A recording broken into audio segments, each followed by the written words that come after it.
Well, we got this shit called sand now apparently at the weed stores.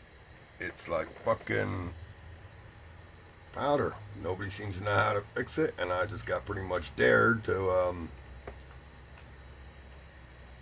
It's the first time I ever sniffed weed.